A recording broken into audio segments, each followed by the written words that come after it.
doesn't mean you can't do them, they just won't stick around. If you want more long-term, we have to have that base. And I'm not saying go to church, this is not a judgment call. This is just about having whatever your connection is, have that connection and make it be a priority so you can learn these skills and keep them in your life. Whatever it may be, prayer, meditation, you know, what your deal is, yoga, okay? So I have been in this for a while now, and it took me a long time to come up with these 5. Now obviously there's skills underneath these that I teach. It's not like I can give you one way to control your mind.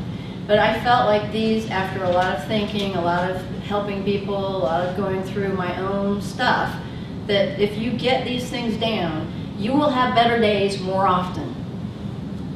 Okay? And that's what we want, right? If you lose your job, do you want your life to be over? No. You want to be able to roll with it, right? This is the time for us to learn these, because our friends are suffering, aren't they, some of them? And we want to be a help to them. But be an example. If you can't tell them what to do, be an example. Be a person who knows how to control their negative thinking, or at least working on it.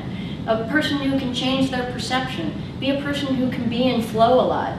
Be a person who knows how to communicate, which is hard. By the way, I already taught you the main part of communication. I didn't teach it, I just shared it with you. I said, listen, right? That's the priority, all right? And then spirit, be in your spirit. Be in your center as often as you can. So those are what I feel the most important skills are. We're going to concentrate today on the power of mind control, okay? Does that work for you guys? All right. I felt like it. Has anybody ever woken up like this? When I first started getting a lot of allergies, I woke up like this every morning. I didn't know allergies could put you down so hard. Maybe some of y'all knew that, but woof. All right. So one of the things I want you to know right off the bat is thoughts are things. You guys have heard this a million times, haven't you? Or at least a couple, right? Thoughts are things. If you think you're going to have a bad day, if you start out and something happens, right? I don't know, you wake up and you immediately get a call from a client complaining and you're like, oh, this day's going to suck. Well, you're right. You're right. The day's going to suck because you just decided it was going to suck, okay? But have you ever done that where you wake up like that and then something good happens right away?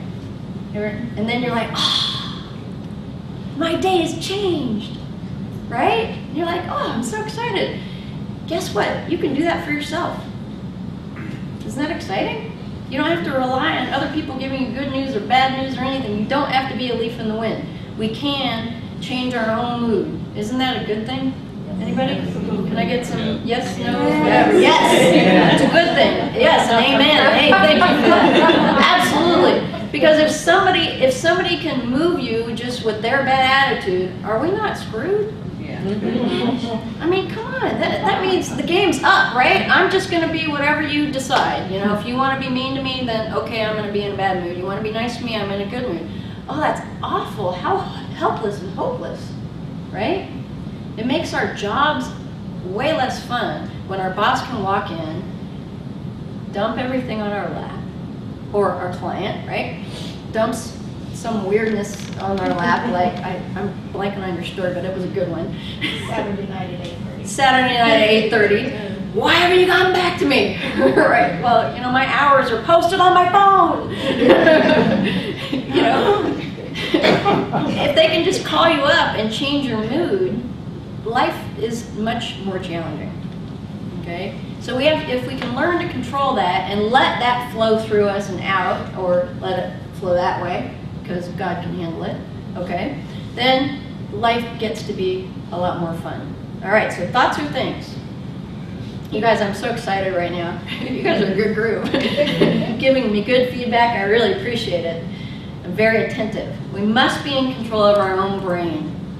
All right, and what do you call your negative thoughts? You call it stress, your evil twin sister, your gremlin, or your hobgoblin, right? I love it when we say, now all of a sudden I'm not going to remember how to talk about it. When we talk about our brain like it's not ours, well, I just couldn't, you know, I couldn't do anything about it. My brain just went off. Like, okay. You know, Or when we talk about, we say, oh, I don't have any negative thoughts.